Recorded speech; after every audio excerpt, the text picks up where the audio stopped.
Melissa McCarthy's voicemail greeting was just elevated to the most joyous level by Kelly Clarkson. A holiday showdown between the two celebrities was presented to fans during McCarthy's December 10 appearance on The Kelly Clarkson Show.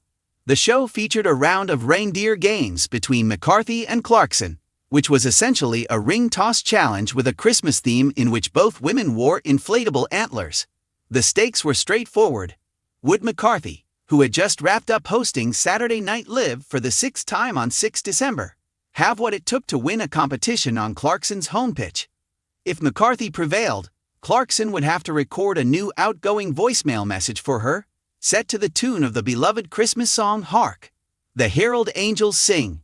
After a few frantic minutes, McCarthy emerged as the clear winner of reindeer games thanks to some skillful ring tossing and some spot-on responses to Christmas knowledge questions. Clarkson was given McCarthy's phone before she could object, and she immediately started recording a fresh voicemail greeting for her pal. Clarkson recorded what must be the most strange, but hilarious rendition of a classic Christmas song she has ever sung in her career. And as usual, her vocals were flawless. Hark, my lady's phone will ring, but she won't be answering / do not take it personally, it's not you, but probably / Trader Joe's and in and out. She is running all about / leave a message at the tone. She's probably home, but probably doesn't want to talk to you. The lyrics were spot on, demonstrating that Clarkson never fails to dazzle when singing about the joy of Christmas, regardless of how ridiculous the holiday song is. A startling detail about Kelly Clarkson was revealed to viewers of the December 2 broadcast of The Kelly Clarkson Show. She keeps her Christmas decorations up all year long. When Clarkson and Sarah Hyland, her guest of the day, struck up a chat about how much they both loved holiday decor, Clarkson confessed. Clarkson disclosed, "I keep it in one room and I never take it down. It's a real thing. It's just Christmas, but it's literally, we do a smaller thing for Halloween. You just open the doors, and there's the North Pole. Full-on Christmas village, full-on tree." "Oh my God, that's genius," remarked a delighted Hyland. Clarkson gave her justification. In 2026, she will return to her renowned coach chair on The Voice. Battle of Champions. "I'm a single parent, Sarah, okay. And I've got a lot on my plate," she replied. "It's a lot to put it all up and take it down and put it all up. It's a lot." Kelly Clarkson, on the other hand, has built her career on precision, while Melissa McCarthy has built hers on the kind of comedy that feels accidental, like you're catching lightning in a jar, while she insists she's just trying something. A note lands precisely where it should. When the time is right, a run blossoms. She lets out a giggle since she's at ease enough to do so. Therefore, it sounded both ridiculous and oddly inevitable when the tale began circulating about Melissa McCarthy's voicemail greeting, miraculously receiving a musical update from Kelly Clarkson. Those two would be it, of course. Naturally, it would start with a small, everyday incident, such as a missed call. Naturally, it would conclude with a voicemail that sounded like a little concert, delivered with the type of amiable mayhem that only Kelly and Melissa could elevate and encourage. It wasn't a big scheme. With Melissa, it never is. Instead of making big plans, she prefers to ask herself, wouldn't it be hilarious if, and then all of a sudden, there's a puppy wearing sunglasses, a broken furniture, or someone with a fresh tattoo. The question in this instance is, wouldn't it be amusing if? Started on a day that already felt a little off. During a practice block, Melissa had to go between a costume fitting, a screenplay read-through, and the kind of gathering when everyone looks at a platter of pastries and pretends not to be hungry. Because a buzzing ringtone during a dramatic situation was the quickest way to turn into the antagonist in everyone's group conversation, her phone was always on silent. Later, when she looked at it, she noticed a missed call. She recognized the number in the same way that you recognize something that has been a part of your life's wallpaper for a long time, familiar without becoming regular.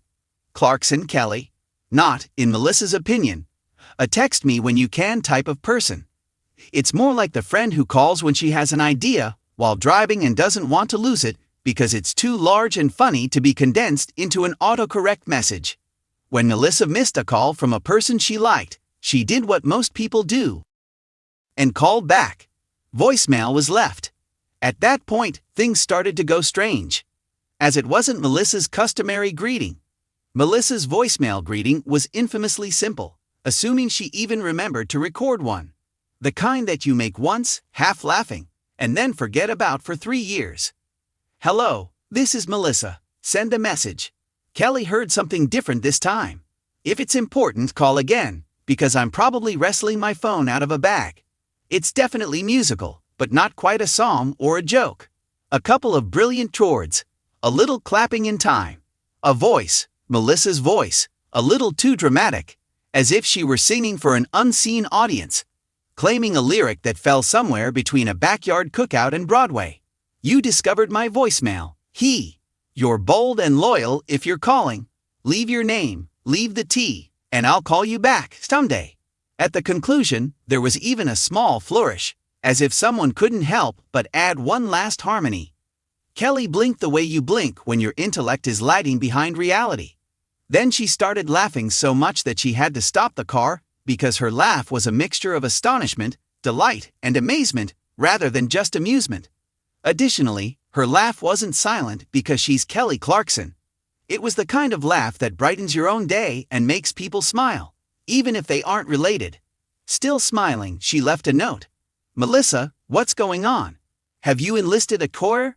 Have you joined in a cappella group? After reading that message, Melissa did what she always did when someone surprised her by reacting strongly. She became intrigued. Call me back immediately because I'm obsessed.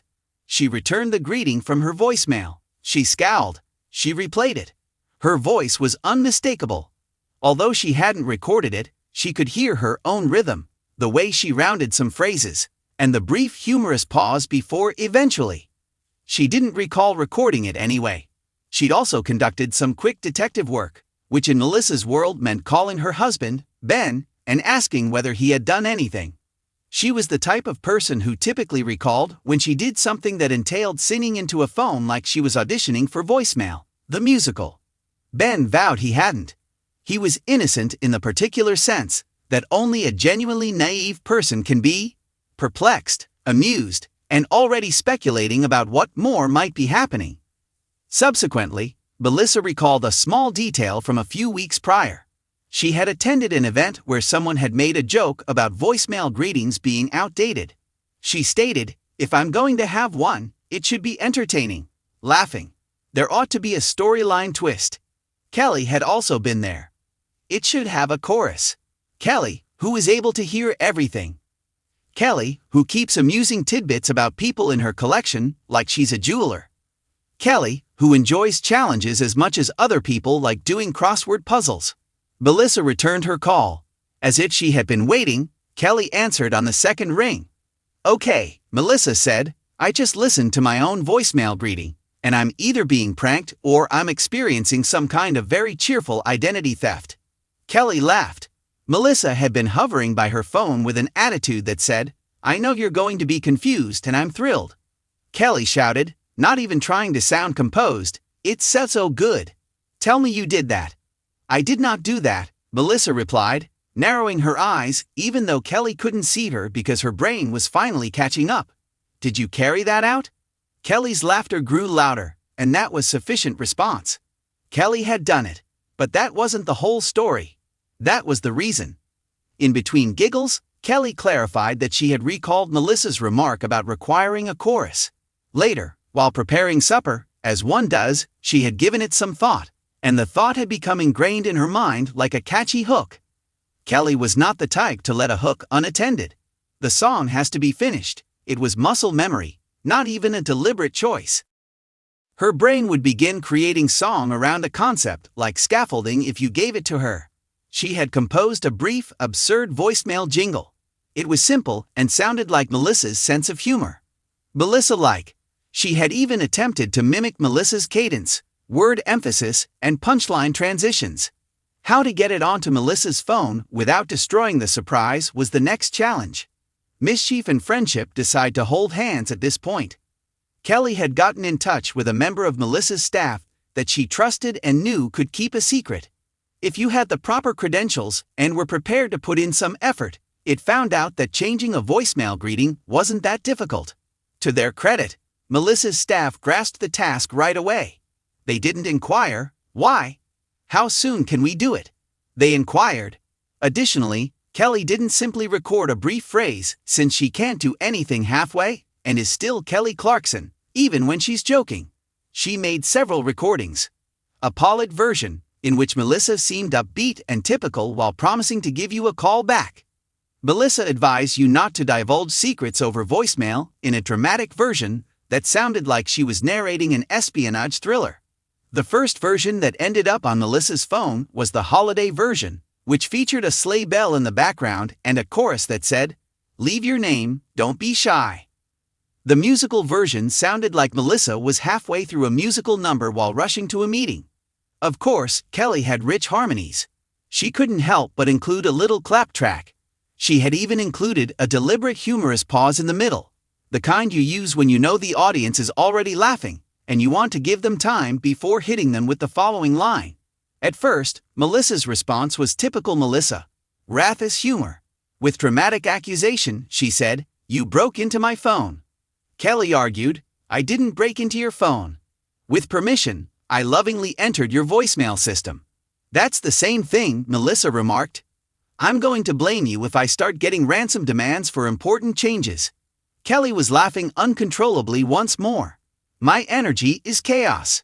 I just wanted you to have a voicemail greeting that matched your energy." Melissa listened again because she couldn't help it. Since it was humorous. Since that seemed strangely flattering. Because it seemed like someone had taken her joke seriously. And when someone hears you and says, "Yes," it's incredibly endearing. Let's make it genuine. However, there was more to it. Something that neither of them immediately mentioned because it was too serious, and both of them had built their public personas on their ability to balance seriousness with humor. Voicemail greetings are brief. It's not a song that you publish. You don't star in the film. You don't give a speech. When you're unavailable, people hear a little bit about you. It's also a limit for someone like Melissa, who is constantly on. A brief statement stating, "I am a human being with a life. You can't always get through to me. I'll respond as soon as I can." That barrier became something cozier thanks to Kelly's musical updating. Something more intimate. It took the aggravation of voicemail, because no one enjoys leaving one, and turned it into a moment. It stated not only "leave a message," but "I'm still me, even when I'm not here." A chuckle, a surprise, and strangely enough, that's what they both do for a living. Kelly creates a melody around common emotions, such as love, heartbreak, irritation, and thankfulness, so that you can carry them. Melissa transforms everyday situations, tiny embarrassments, difficult discussions, and social faux pas, into something you can laugh at rather than be afraid of. Naturally, their camaraderie would manifest itself in something as unremarkable as a voicemail greeting. Naturally, it would turn into a small-scale performance. It would be absurd and strangely significant, of course. When given a humorous gift, Melissa used it the following day, as anyone would. In order to observe people's reactions afterward, she began allowing calls to go to voicemail. Friends' texts would start with wheezing laughter and conclude with, "What is your life?" She received one from a producer who sounded a little startled, as though he had accidentally dialed the incorrect number and had reached the voicemail greeting. Melissa's favorite came from a relative who wasn't in entertainment and didn't know Kelly personally. The relative left a lengthy message describing how the singing voicemail was very impressive and asking if Melissa was taking lessons. Melissa shared the message to Kelly right away. In response,